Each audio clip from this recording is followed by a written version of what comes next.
Hello, everybody. Welcome back to the PinkUn.com Norwich City podcast. I think we are declaring this the first of the season, tentatively, but of course, pre-season officially starts for Norwich City this weekend. A trip to Sixfields, a trip to Northampton Town to kickstart it before we then get into European tours and all of the fun and games that pre-season throws up. As we sit here, we're recording on Tuesday, the 9th of July, so it's 24 hours or so after a big fans forum event was held at the Forum with Norwich City head coach Johannes Hoff-Turup and sporting director Ben Napper and executive director Zoe Webber, 200 fans in attendance as well. But we've got plenty to talk about. Obviously, since our last episode, plenty has happened. There's a Euros still going on, which England are still in, incredibly, considering their performances. We've obviously got one side. I don't know if we did a pod since Jose Cordova. We've done various little bits, but not a formal podcast. So we've sat down in this sort of setting. So we've got signing to talk about. We've got the whole Adam Idah circus to talk about. We've got so much to discuss. New sponsors, all of that good stuff. We're going to cram it into this episode as well. It's brilliant to be back. I'm, of course, your host, Connor Southwell. I'm joined by Seaman, and we're also going to be joined in a few minutes or so by our colleague Adam Harvey, who is currently dealing with, I think, with a rather noisy plumber, which, as you can imagine, isn't particularly conducive to a podcast experience and setting. So he will join us shortly. Sam, how are you? It's been an interesting summer, isn't it? The fact we're here again a few days before Norwich City's pre-season campaign officially starts off in terms of games. Obviously, it was due to kick off tonight away at Stevenage, but an incident with battery acid and a football pitch means that's not going to be the case. How's the summer been for you? Yeah, it's been all right. I think because of the Euros and because Norwich got a bit of business done fairly early on, it hasn't been quite as quiet as maybe it could have been. There maybe were a couple of quite boring weeks sort of towards the end of June, but I think the signs have been positive. There's obviously plenty to look forward to, and it does feel like there's a really sort of positive atmosphere around Norwich City at the moment. It's been at times a bit of a push to come up with ways to fill the back pages of the newspaper, but apart from that, it's been fairly enjoyable and pretty exciting to look ahead to sort of what's to come from Norwich City. And obviously we'll get into what was discussed at the forum, the reasons why obviously it won't be as easy as it is to talk impressively. But I think from what we can glean so far, it looks pretty exciting from a Norwich City perspective, and it hasn't been overly boring as far as summers without football can be for me personally. How about you? Have you been reliably entertained by Norwich City happenings, or would you have liked a little bit more? Yeah, what I will say, and this maybe lends us into the first conversation about where Norwich City are at in the market, because that is always, I think, when you open summers, that is the place that people want to talk about. I'm a little bit surprised, maybe surprised the wrong word, but I probably, if you'd have told me on, as we were heading home from Leeds United in the second leg of that playoff semi-final defeat in the fashion that it happened, and obviously at that point David Wagner left pretty quickly, so there was a head coach to find. I think if you'd have told us at that stage you'd get to July the 9th and Norwich City would have a new head coach, they would have made a signing, but only one signing, I think I'd have been a little bit surprised at that, if I'm honest. Now, there are obviously external factors at play here. We've had all of the furore with the profit and sustainability rules in the Premier League and the knock-on that has had for certain clubs. Obviously got a major footballing competition going on at the moment as well in the European Championships, and that naturally, I think when you have a summer where there is a tournament like that, it does delay business for other reasons, because the bigger clubs aren't then more active, and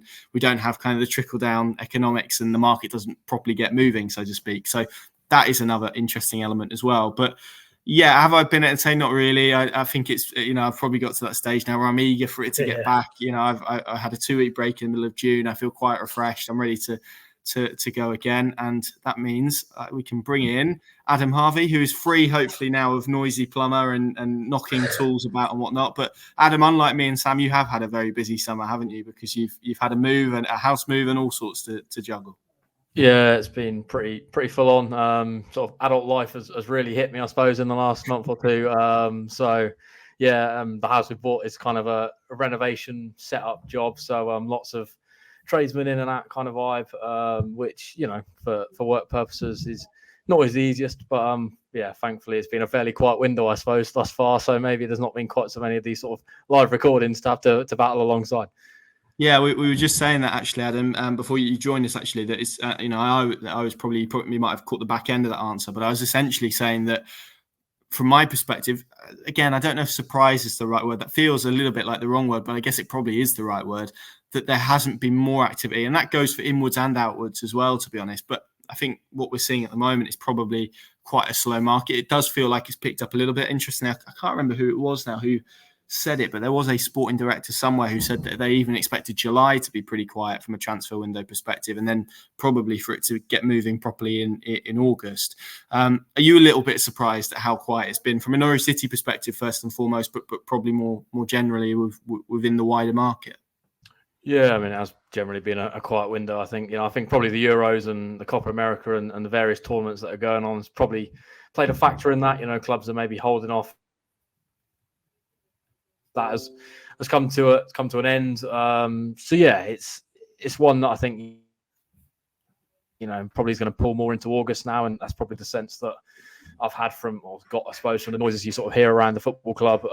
But yeah, intrigued to see what Norwich are going to do. Obviously, inwards, there's still going to be lots of movement in and out, I'd imagine, between now and the end of the summer. But I suppose with pre-season around the door, it's going to open an opportunity maybe to certain younger individuals in the squad to maybe put a name on the team sheet for them. I suppose a cause for them to start, and that maybe slightly changes and shifts the dynamic of what business Norwich might do. You look at like the left back situation. I think many fans would feel they need two in pre-season and performs, then maybe they only need one. So that changes maybe the strategy in full 360 in terms of what Ben Napper might do. Yes, indeed. And I think the left-back situation certainly feels like the most pressing at the moment, doesn't it, Sam? Because as Adam mapped out there, they've lost Sam McCallum, they've lost Dimi Nulis. I think we'll be seeing Sam McCallum again next season. It sounds like he's pretty close to a move to Sheffield United, which you have to say is a fantastic move for him if he can get that across the line this week. Who knows? By the time this is pushed out onto all of the relevant channels, he may well be a Sheffield United player. Dimi Nulis, of course, looking for a club, but he was Norwich City's first choice left-back last season, which means, as things stand, the only recognised left back they have on the books at this moment in time is Guilherme Montoya, who is under 21. He was part of Alan Nielsen's group last season. They signed him from Benfica, development player. I think we watched a little bit of him at Old Trafford. There's definitely a real talent going forward there, but probably a little bit of worry and concern and development needed from a defensive perspective.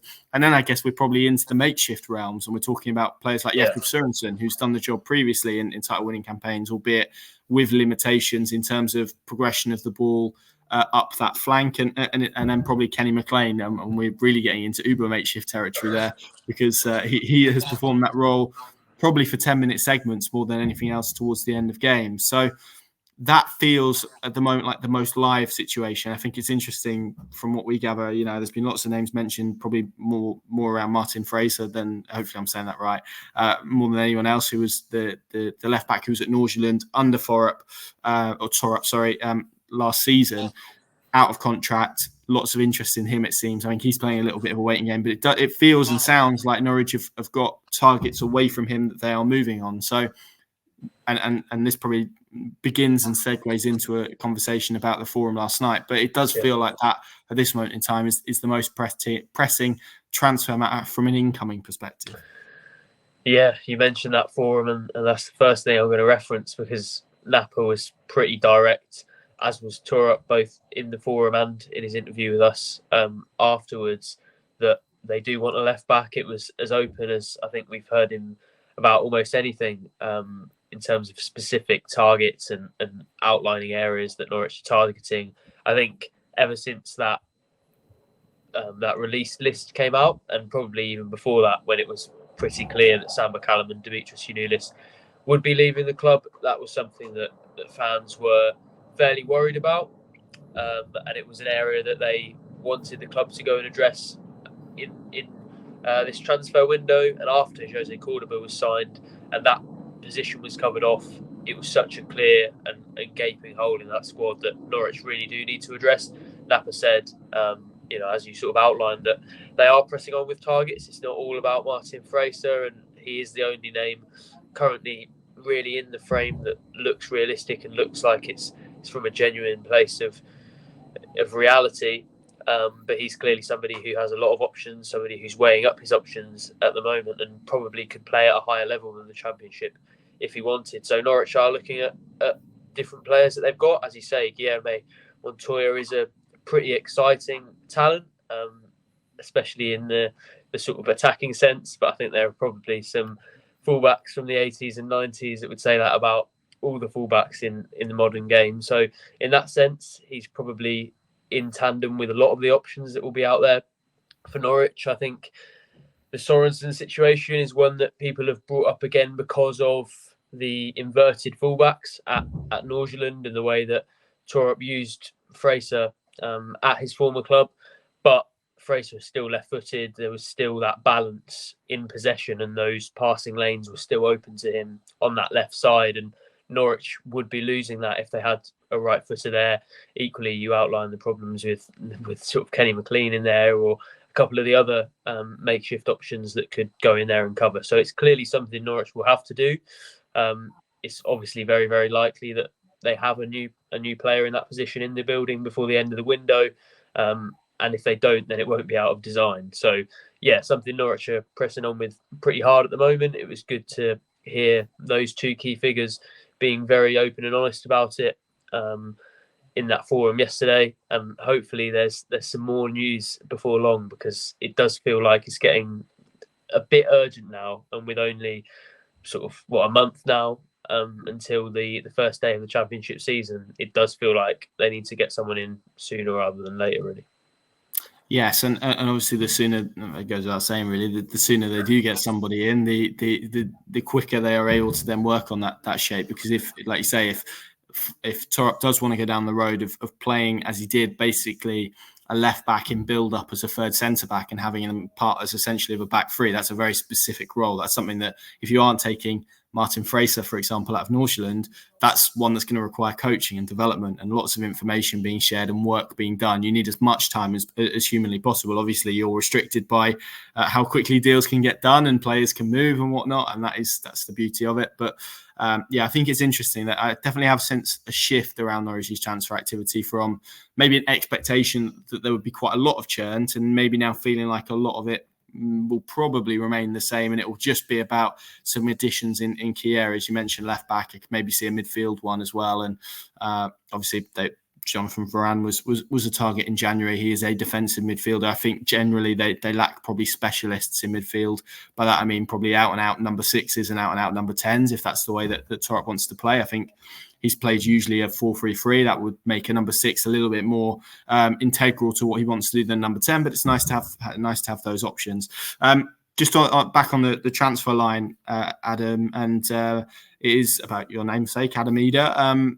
There's been it's a funny time of year, isn't it? Because when it is so quiet and it is there's not a huge amount in the ether to talk about, you get these situations where, I refer to it a lot as kite flying. You get a lot of kites being thrown up in the air, and sometimes that can be by selling clubs to see if there's, a certain gust of wind that a club wants to take that particular kite, or it can be agents, or it can be it can be players themselves, and it can be buying clubs sometimes. And you get a lot of nonsense, frankly, which I think is how our colleague Paddy Davitt came up with Circus No Circus initially, because you get to a stage where, as I think we're seeing with Adam Idah at the moment, every minute detail is being spun or polished in a slightly different way, or worded in a slightly different way to make it sound like a substantial, real, tangible update.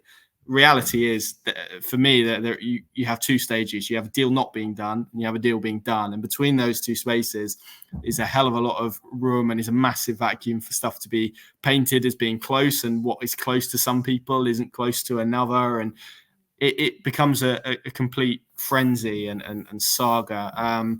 What do we know at the moment? We know that Norwich City and Celtic haven't, as we record, which is 4:30 on Tuesday, the 9th of July. These things move and they're fluid, and I remind people of that all the time, and they change. There hasn't been a fee agreed for Adam Idah. He returned to pre-season training at Norwich City on Monday, so he's back in the building there now. Hasn't been a fee agreed. We know that Adam Idah probably would like to go to Celtic. I don't think that's a secret. I think he's probably even said that publicly towards the end of last season. We know that Celtic want him. We also know Norwich's stance because we heard it again at the forum last night from Johannes Hofterup and Ben Napper. They want to assess him. They want to look at him. They want to give this a period of time. Now, I think, and I'm throwing this theory in the room, and this is sort of where I'm coming to you on it. I think Norwich have played this quite cleverly, actually, because and you can look at it in a multitude of different ways, and you could even take them at their word and suggest they were being genuine, which I think they were. I think they do like Adam Idah, and there's clearly a very talented player in there. We've seen it in bursts at Norwich City. We haven't seen it with probably the level of regularity that we needed to consistently enough that would have meant that loan move to Celtic wasn't a necessity, for example. And there is a player in there. And I thought the defence of him last night, and actually the reaction from the supporters was good as well, because if Adam Idah is going to come back to Norwich and there is going to be a success made, he also needs to shake maybe this mindset that the world's against him here. I don't necessarily think that's the case. And look, there are lots of reasons why he feels that is the case. And I think it probably has felt like that is the case at points. It does feel like there's maybe been not that willingness for Adam Idah to do well. And it's hard for academy products. And I get that largely. By and large, it's difficult for them to appeal to fans for whatever reason. And it happens at loads of football clubs. But I think Norwich have put themselves in a position where they can now make a case if there is an acceptable offer that comes in. If Adam Idah is pushing, and that probably is the case, that he would like to go back to Celtic, and there is an offer that's made that is deemed acceptable, this can now be presented as, look, we wanted Adam to stay. We did everything for him to stay, and he's probably shown a willingness to go elsewhere. So it's a really sort of clever position I think Norwich City have boxed themselves into. But at the moment, what are your waters telling you about Adam Idah and where he'll end up? Because it increasingly feels like it's probably unlikely that he will be remaining at Norwich City at this stage. I think that whole forward sort of dynamic is interesting when you look at kind of the players in the building at the moment. You've got Kenna Bow, who's only got one senior appearance to his name, probably needs a loan in the Abu Kamara sort of category of player, maybe move down to League One, League Two, go and get, a sustainable amount of minutes, try and hopefully score some goals, and then maybe he's one for next season. Then you've got Ashley Barnes, who, is obviously a much older player, only another year on his contract. Is he still going to be a player of interest in the longer term? Probably not. So that doesn't really leave you with a sort of forward-looking option, I suppose. Then you've got Josh Sargent, who we know there's going to be interest in him this summer. Clearly a player who's probably, proved himself at the end of last season, particularly a player who's maybe, too good for the Championship. And Norwich, know there's probably a value on his head that they might have to accept, as has kind of been, I suppose, outlined again in recent weeks with in the first press conference, the fans forum yesterday, the fact that Norwich will be open to selling some of these players. And that does just leave you with Adam Idah really as sort of a natural number 9. And, there's obviously all the circulation around him. Celtic are a massive club, obviously, a chance to, go play European football, a chance to prove himself week in, week out, for the team that ultimately him and his family support. And I think that's, a key pillar in all of this, really. And, he's obviously been on the books at Norwich for a lot of years. For whatever reason, it's never really worked out for him. I think, Timu Pukki being, as good as he was for many years, probably stifled his,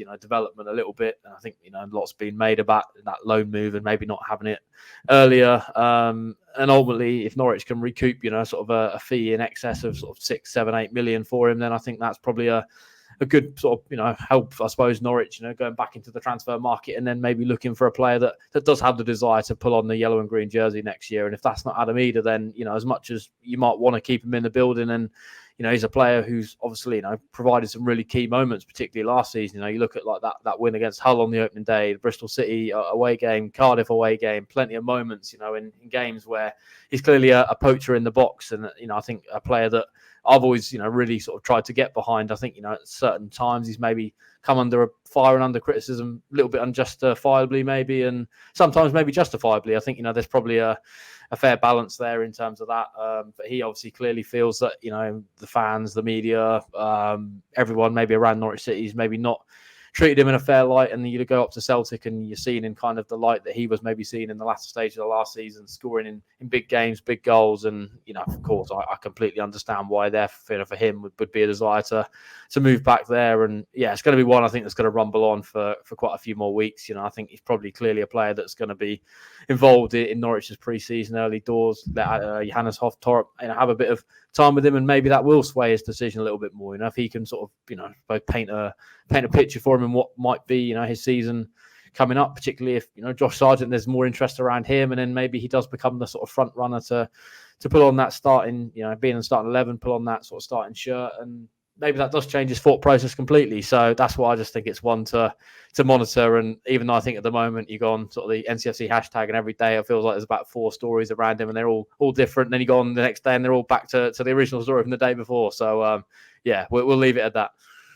Hashtag circus indeed. Sam, what are you think? I mean, again, to bring this maybe back to the forum, which we'll speak about in a little bit more detail in a little while, but what did you make of it? Because it was probably the only moment of the night really where we heard real applause from supporters for some of the responses, and that's not to say that the rest of the stuff they said just didn't resonate in that way. It was more, I think, a sign, because the question was framed quite negatively by the supporter in question. Look, they're entitled to their opinion, and if that's how they feel, that's fine. And those are the forums, ironically, where you're supposed to vent those kind of questions. But they were quite strong in terms of how they came back to that. And I think Adam's right. I think there is a little bit, and this is kind of leans into what I said. I do hope that Adam Idah doesn't think the world is against him at Norwich City, because I don't think that is the case. I think the vast majority, and you always get a minority, of course you do, and it's football. There's opinions, and people will rate Adam Idah and they won't rate Adam Idah. That's the nature of it. But I do hope he doesn't feel that the world is against him here, because I don't think that is the case at all. But what did you make of both the words and the reaction that particular moment at that fans forum got yesterday? Yeah, I think it spoke volumes. The fact that was the first clap of the night, when I think it was Napper's revelation that he was exactly the sort of player that excites him. And I think Thorup said sort of a similar thing in a different way when he was speaking to us afterwards, and he said that if this was a player who was coming from another club who hadn't been at Norwich before, and everything that had happened before hadn't happened, then fans would be excited and he would be an interesting striker at the football club. I think the question is he interesting enough for Norwich to keep someone they could sell for 5-6 million, maybe even more than that? And I think that's what Adam Idah, well, in a way it's what he has to prove. In a way, I'm sure it's always what he doesn't want to prove if he wants to go and join Celtic on a permanent basis.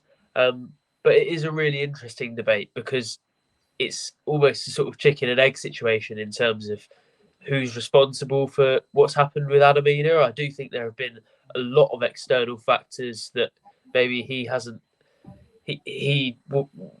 got responsibility for. There were Dean Smith's words earlier in his career that probably created this perception around his injury history and the worries in that sense. There was obviously Pookie, as Adam referenced just then, and the rest of the composition around him. There were the varying different head coaches he's worked under and the different styles that he's had to adapt to. The fact that some of them have tried to use him as a winger. There's so many factors going into it, but ultimately it is about him taking ownership and wanting to get the best out of what clearly are strong abilities. And I don't think he's a complete player.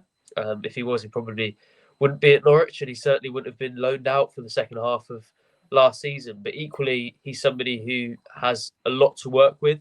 He's somebody who can score a lot of goals at championship level, and I think showed that in the fits and starts that Adam mentioned in big moments. And he could be a really, really key player for Norwich going forward. But obviously, it does feel like he wants to make that move north of the border. It's down to Thorup to probably convince him of the project, and Napper a little bit as well, if they do truly want to keep him. But equally, you have to keep in mind the whole time that it's not in any of Norwich's interests to speak negatively about Adam Idah. And even if they didn't like him as a player, which I don't think is the case, I think they do genuinely like him. But even if they really didn't like him as a player at all, there would be nothing gained from them agreeing with that supporter that criticised him heavily and saying, yeah, actually, he's not great, he's not part of our plans, because that would irritate him. The fan base would realise that it was a club that wasn't totally behind its players, and Celtic would probably realise that Norwich were in a position where they really wanted to sell, which would obviously drive the value down. So there is definitely an element of managing that situation from a sort of not necessarily a PR perspective, but in terms of how everyone involved in the situation is going to perceive it. But it's definitely turning into a bit of a saga because there are so many factors going into it. And it's quite hard to say now which way things are going. But I'm looking forward to seeing how he operates under Torup, because with some of the pre-season games coming up pretty thick and fast, you suggest we'll get the opportunity to see that at least a few times. So definitely a lot to play out. Definitely a very interesting situation. But I think when you consider all the factors, it's a pretty good situation for Norwich, to be honest.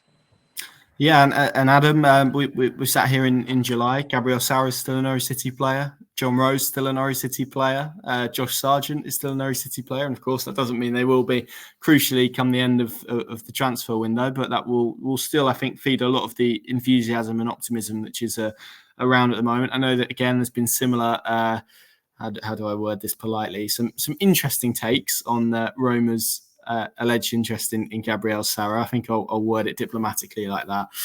From the Italian end, I think the latest reports today, and it will be something different tomorrow and something different on Thursday, is that they feel that they're priced out of a move. Well, I'm not even sure how you'd be, think a move was possible for Gabriel Sauer at the type of numbers that maybe even would be possible for them. But again, we're getting into a different conversation.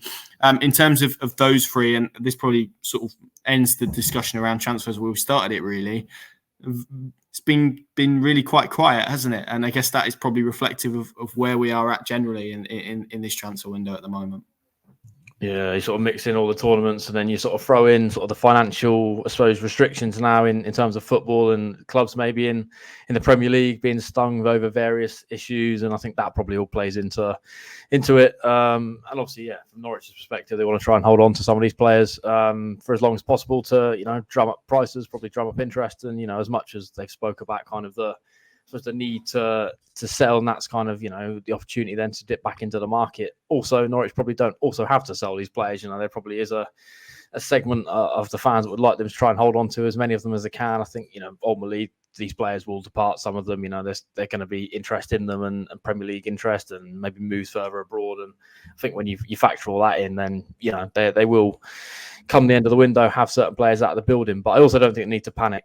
These players might effectively get sort of later on in windows and clubs panic, and maybe they want to spend bigger sums of money, and providing that Norwich have got options on the board that they want to try and bring in, maybe more, I suppose, longer term options than last year when you look at Omar Bamadeli's departure, and they sort of maybe jumped the gun and brought in Danny Bart, who ultimately wasn't really on maybe the same caliber of player, and maybe not the same sort of project in terms of the longer haul. But I think providing they've got under Ben Napper longer term options, and they're willing to maybe move later on in the window, then I don't really see the requirement to sell quick, just to maybe sort of tick boxes or whatever. I think they can plan their business for later on in the window, and I think under Ben Napper, as has been sort of proven in the way he speaks, they've always sort of forward planning and have options there. So I don't think there's a need to panic really about the lack of interest or noises around these players at the moment, because there will be interest later on in the summer.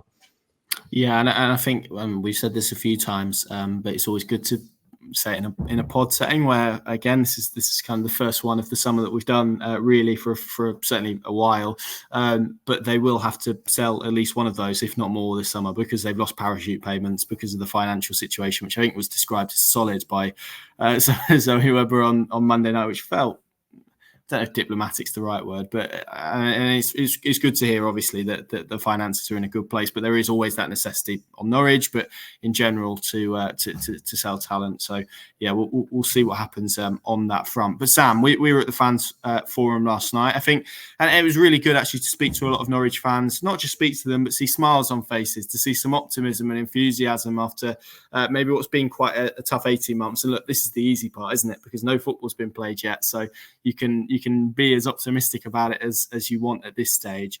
But as a night generally, what did you think about what was essentially a sales pitch from Ben Napper, Johannes Hofterup and Zoe Webber about, I guess, the strategy of the club, where it was going to go? I think we've seen Ben Napper in particular be a little bit shackled, obviously, by the whole David Wagner episode that played out at the back end, the whole will he won't he dance that played out.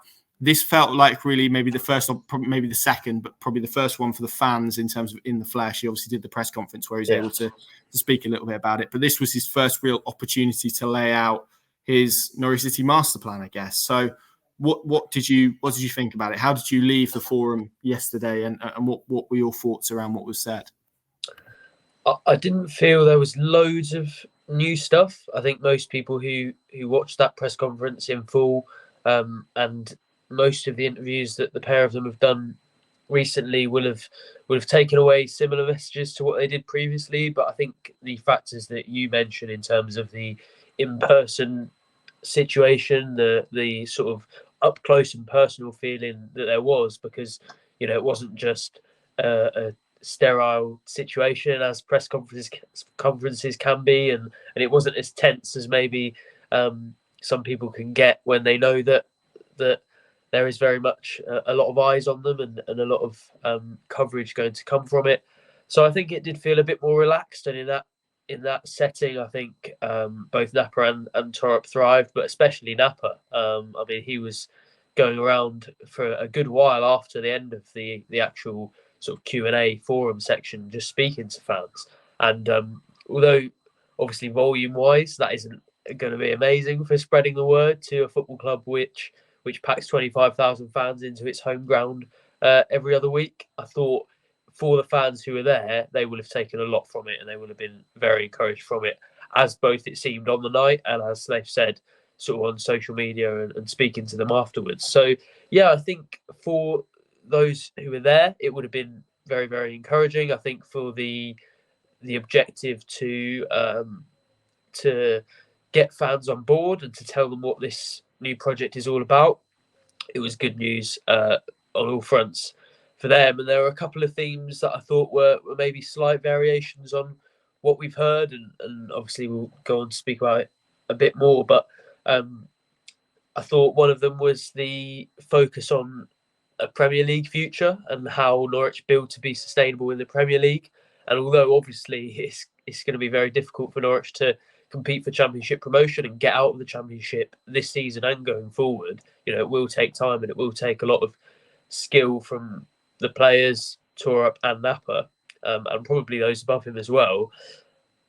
I thought it was a bit of a reminder that actually the fans do still have this long-term objective in mind. They haven't just forgotten about that because the last few years have been difficult. They still have that in their head, and they're still thinking about actually beyond the Championship and how Norwich can prove themselves for that scenario. Because it wasn't just one question on that; it was really 3 or 4 or 5 actually who asked about that, and in a lot of the questions and answers it came up. So that was an interesting aspect for me. Another one that I actually found really encouraging, and you might say this is because I'm in the media, but also I think fans will have been encouraged by it as well, was the willingness to be open and the desire to be a bit more honest, maybe about how Norwich want to do things to bring fans along with them. And I think if you look at the last time that they were as successful as they wanted to be, back at the start of that Stuart Webber era when him and Daniel Farke were working in tandem, so much of that was about messaging, was about telling everyone what the plan was, asking for their patience and getting it.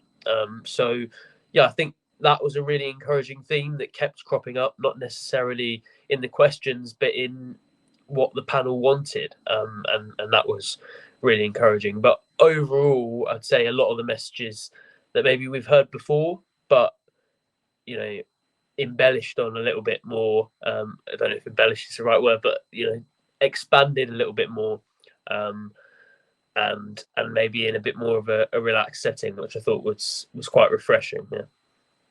Yeah, and you touched upon it at the end there. There was a really interesting question, which again I think you touched upon from one gentleman in particular, and the essence of it was, I've been a Norwich fan. I think he said 80s, but I might be wrong. So apologies if I've got that wrong. But he's been a Norwich fan for a long period of time. A lot of the stuff being communicated, and I agree, it was well communicated. It was well laid out. I think certainly the people that I spoke to, and it was only a handful, 5, 6, 7.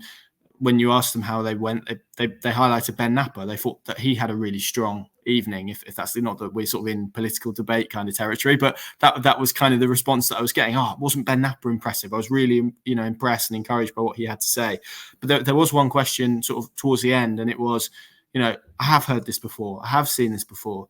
And I think there is, if you shut your eyes, I think you could swap Ben Napper for Stuart Webber. You could swap Johannes Hoff-Turrup for Daniel Farke. And I think there is this interesting element. I'm really intrigued to see how it plays out, because I think what is being bought here isn't necessarily a host of new ideas or concepts that are particularly alien to Norwich City fans. What we're talking about really is a different style of play, which I think we deem as more attractive in inverted commas, really. But again, that's all subjective. But we're talking about a possession-based style, an attractive attacking-based style. We're talking about the implementation of young players. Those two things are what we've kind of spoken about before. And we're also talking about financial challenges. A lot of these are similar kind of pillars of conversation that were being had in 2017. And we all saw how year one of that went. And I think what's going to be really interesting is the enthusiasm and optimism there. And we've said it's easy at the moment because there's no football that's being played. Ultimately, the biggest test of all of this is going to be when there's a storm, or when there's a difficult moment, when there's a period to weather, when there's a little bit of criticism maybe. And I'm sure at some point this season there is going to be some comment from somewhere, who knows, maybe even from us, that what they're trying to do is maybe above them, or is not able. You're not able to do it in the Championship, or all of that, which I think is nonsense, by the way. But I think that will be a conversation that is mentioned somewhere, and it may be nationally, it may be more locally as well. But I think the challenge that they have is ensuring or trying to present this, and it's difficult because Ben Napper wasn't here in 2017. Johannes Hoff-Turrup wasn't here in 2017. They don't know what it looked like, but Norwich fans bought into those ideas then. They saw it, have huge success. It won the Championship twice, but equally they saw it fail in the Premier League twice. They saw it, lose one of a very popular head coach here at the time. They saw what happened subsequently off the back of that whole experiment. And essentially, you're sort of hitting a bit of a reset button and asking them to buy in again. I think that is a really interesting kind of dynamic, because you've got supporters who, as I said, have heard a lot of this before and seen how it plays out. So trying to portray it, Adam, I guess, a little bit differently, and almost rebadge it and try and give off the feeling of newness around this, when maybe a lot of the feelings and concepts around it aren't that new or aren't that dissimilar to stuff that Norwich fans have heard before. That's going to be the challenge, isn't it? Maintaining that enthusiasm and optimism and newness around this throughout a 46-game Championship season. That is the challenge for those key figureheads, I guess, at the top of Norwich City Football Club.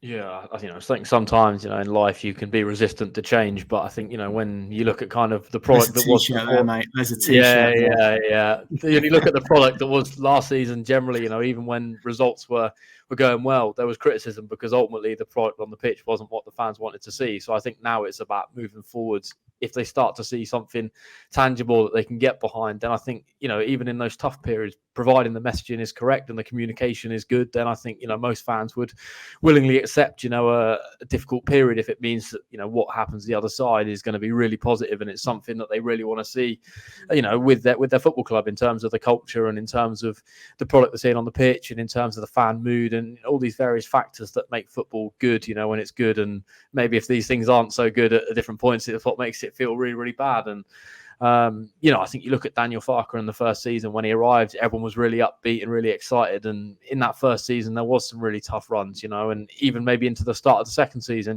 going to Portman Road, and they really struggled at the start of that campaign. And it was just that one moment from Mo Leitner that really sort of transformed it. And for me, even in those difficult periods in that first season, the messaging from Stuart Webber coming out openly in the media quite frequently to kind of say, look, give us time, and this is what's going on behind the scenes, and this is what you might see in the future. And ultimately the fans bought into that still, and they kind of reaped the rewards, I suppose, a year or two later when Norwich, won the league at a canter, and it was arguably one of the best, seasons of recent times, up there, I suppose, alongside the other title winning season under Daniel Farke, that, sort of a product of that first one. And, there was obviously the times under Lambert and various other times. But for me, that's kind of how I see it.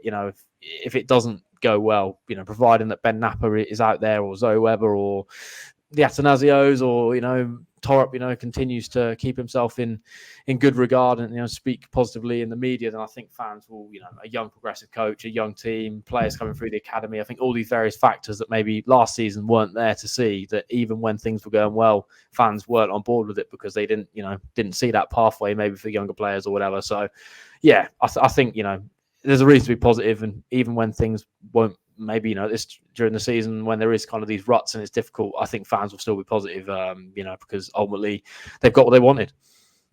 Yeah, agreed. And I felt that was a theme as well that came through, Sam, particularly from Ben Napper, when there was maybe I thought, pretty insightful diagnosis really of where it went wrong last season. He spoke or touched upon definitely style of play, the youth pathways. I know he spoke about a little bit more in terms of his press conference and spoken about maybe just the shift that they needed. But I think it's pretty clear, and Adam's kind of mapped it out there is going to be an expectation management to all of this, because Norwich finished 6th last year. They finished in the plus, irrespective of all of those adversities and those struggles and those problems, I guess, that they had.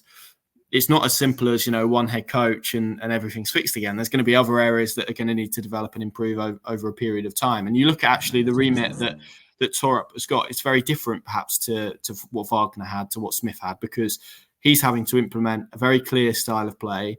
He's going to have to play young players, and he's going to have to do that probably while losing at least one of his crown jewels in Sarah, Rowe, and or Sargent. So it's a very difficult situation that he's got. So I guess there is probably a case that, we heard the word patience, and I think both of the guys and Zoe Webber as well were keen to stress that, there are going to be difficult periods. There are going to be storms ahead during this journey, and that ability, I guess, and that probably hinges on what you referenced earlier, communication, isn't it? It's that ability to navigate those, because even in the low moments, people can identify with a team and with an approach that they understand. And, there was a phrase I think that Napper used, bringing people on the journey. I think we've spoken about this endlessly on the podcast over the last 12 months.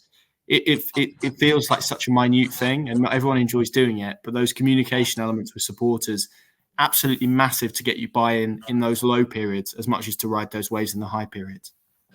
Yeah, definitely. And it will be a tough balance, because there are all those factors going against Torup. Like you mentioned, the fact that probably a crown jewel or two will have to be sold this summer, the young players, the fact that those more experienced players, yes, are the sorts in the changing room that head coaches like and that Torup liked at Nordsjælland, but style of play wise, they maybe aren't as suited to what he wants and what he's going to try to create for Norwich. There are a lot of things going against him, but it hasn't been a total sort of admittance that this is a period of transition, as maybe it was in 2017. There are still discussions about the fact that Norwich are almost too big of a club at this level not to target promotion every single season. It was something Torup said at his unveiling. It was something he reiterated at the forum, saying something along the lines of 15 teams will feel that they could get promoted this season, and he guarantees Norwich will be one of them. So it's clear that he doesn't want to look unambitious. He doesn't want to just completely write it off. He wants fans to understand that he knows the size of this club, and he knows that in the Championship there is pressure on him to succeed. But as you've both said, there will be tough times, and then it will be about messaging it as, yes, he acknowledges what a big club it is, and how important it is for Norwich to get out of that division. But there are reasons why it's going wrong, and it's not all just a lack of desire, as seems to be the diagnosis in a lot of English football, or poor decisions. It's factors that have gone against Torup and will have gone against the players, maybe out of their control and maybe down a little bit to what's happened in the past, and that will be something they need to be honest about. But striking that balance is a really important part of it. And although, as we've sort of mapped out, it is about doing your talking on the pitch. It's not just about how impressive you are in press conferences and in fans forums. I think this season, as much as any, it's really important to strike that balance. And the good news for Norwich now, as it was under Daniel Farke, is that they have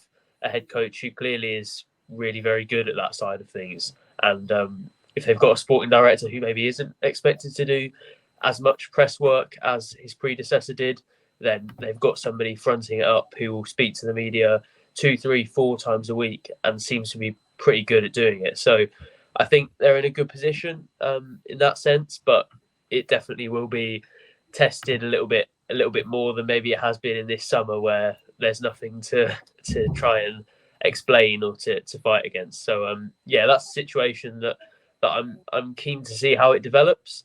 But I think with hiring Torup, although it was mainly done because of style of play, player improvement, youth pathways, etc. I think that was actually a part that Norwich really needed and that they've got in Torup. So, that's good news for me, but definitely tests to come throughout the season. Excellent stuff. That wraps that element up, I think. Let's move on to some of the other stuff that's happened over the summer. Adam, the kit is out. How bothered are you from a scale of 1 to 10? Do you like it? I guess that's probably the most important question, isn't it? Yeah, I must admit my first reaction was just a bit meh. I think I sort of looked at maybe previous kits and sort of comparison to me, it doesn't quite get the juices flowing quite so much. But then by the same token, as you mentioned, I've always liked kits and I've always been a big fan of kind of kit launches. But I think since kind of transferring from, well, still a fan, but transferring from just complete fan to this, maybe less bothered about it. I'm more sort of looking at it as what happens on the pitch in terms of, Norwich and their success more than what kit they have. And I know there's kind of these theories that if Norwich have a bad kit, then they have a great season and vice versa. So I think with the fact that this is a middle of the road one, maybe in my head, it's like maybe this is going to be a bit of a middle of the road season, but hopefully that's not the case and this might go down and as one of the memorable kits if Johannes Hoff-Torp wins Norwich 100 points and 100 goals and all these various things that fans get excited about, and then maybe at the end of the season it will be one of those kits you look back on and go, yeah, that was a great kit, I really like that. But at the moment I'm going to wait for it to grow on me, but just sort of in the middle category for me. Yeah, I think they were probably due a cleaner one, weren't they? We've had a couple of pinstripes. You can find it very hard in my book, obviously as a fashion expert, to top pinstripes. But they then went with the stripes the other way, and I wasn't as much of a fan of that. So, Sam, I mean, it looks a little bit like a racing flag. So Norwich ready to go. Basically, that's what we need to take from the kit, isn't it? That's as deep as an analysis as we can go.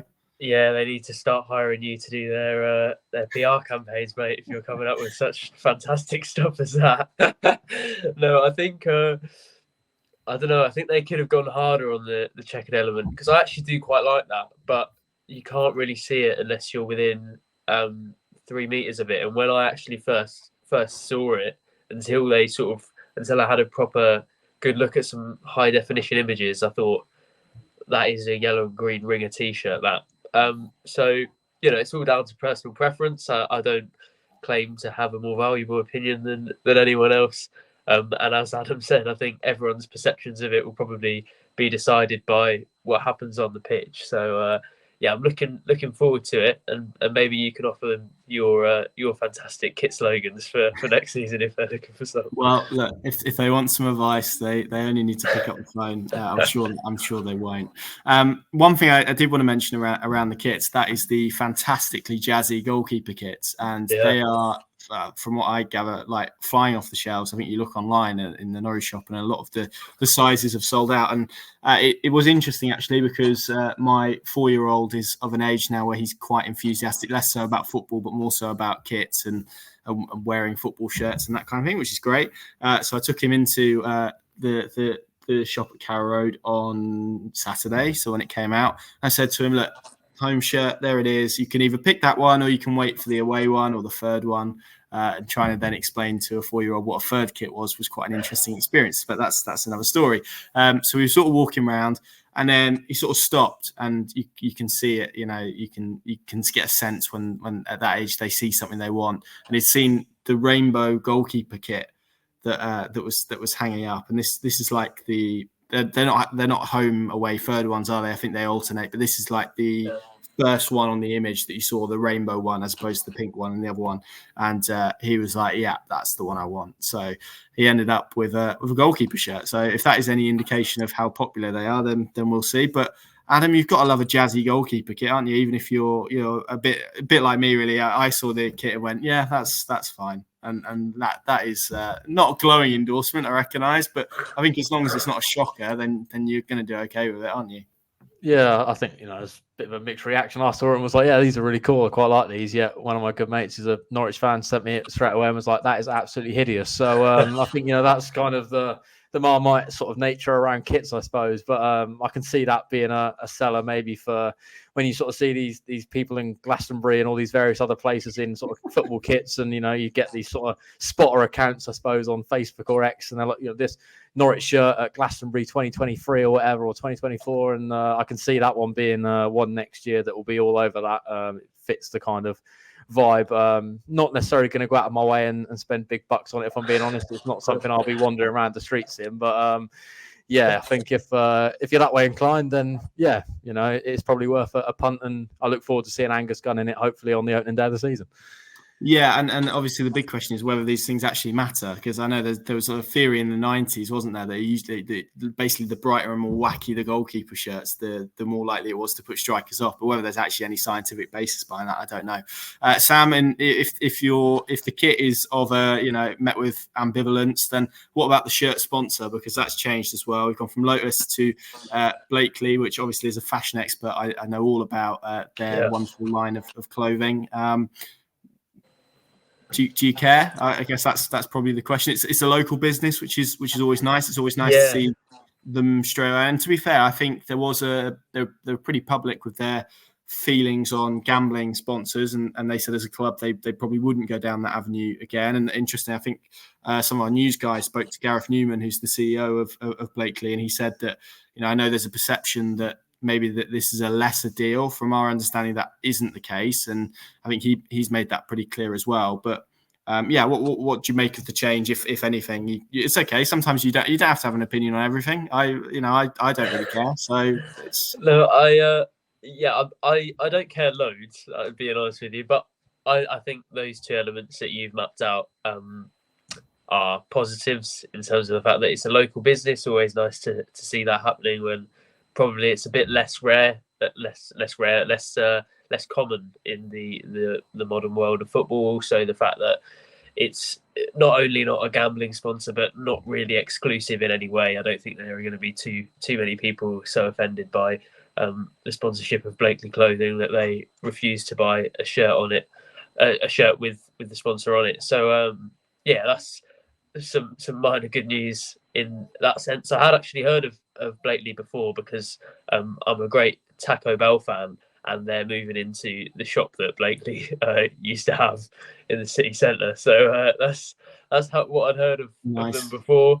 But it's also a nice, clean logo. So from a kit design perspective, I'm sure it's something whoever's responsible for that is pretty happy with. But it's always a surprise how much of an opinion I can muster on a podcast and how much airtime I can fill, because I've managed to talk about that for a good minute or so, and I went into it saying I don't care about it much. So there you go.